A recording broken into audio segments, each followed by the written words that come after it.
Hadirin yang berbahagia, luasnya lautan Nusantara adalah bukti kejayaan perjuangan pahlawan bangsa Indonesia.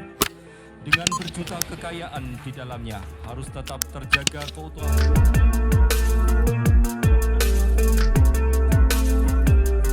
Syederalun, pengibaran bendera merah putih di bawah laut dalam rangka menyambut Hari Kemerdekaan Republik Indonesia ke-77 merupakan komitmen yang sudah sedari awal dipegang oleh Kepala Staf Angkatan Laut atau Kasal Laksamana TNI Yudo Margono. Melansir dari Tribun News, Kasal Yudo dalam keterangan tertulisnya pada Rabu 17 Agustus 2022 mengatakan, komitmen ini untuk mengisyaratkan siapnya TNI Angkatan Laut dalam menjaga kedaulatan dan keamanan di seluruh wilayah Indonesia. Upacara pengibaran dilakukan secara serentak di 77 lokasi yang tersebar di seluruh Indonesia dan terpusat di Pulau Puri, Kepulauan Seribu.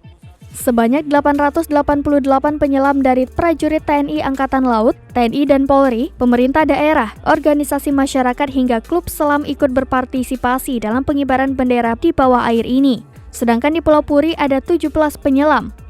Mereka membawa bendera pada kedalaman kurang lebih 10 meter dengan susunan inspektur upacara, komandan upacara, pengibar bendera serta peserta upacara. Sebelum proses pengibaran, pada Selasa 16 Agustus 2022 kemarin telah dilaksanakan penyerahan bendera merah putih dan bendera Charles Veva Jaya Mahe oleh Kasal Yudo kepada Komandan Pasmar 1 Brigjen TNI Hermanto selaku Ketua Panitia di Gedung Utama Mabes TNI Angkatan Laut Cilacap, Jakarta Timur.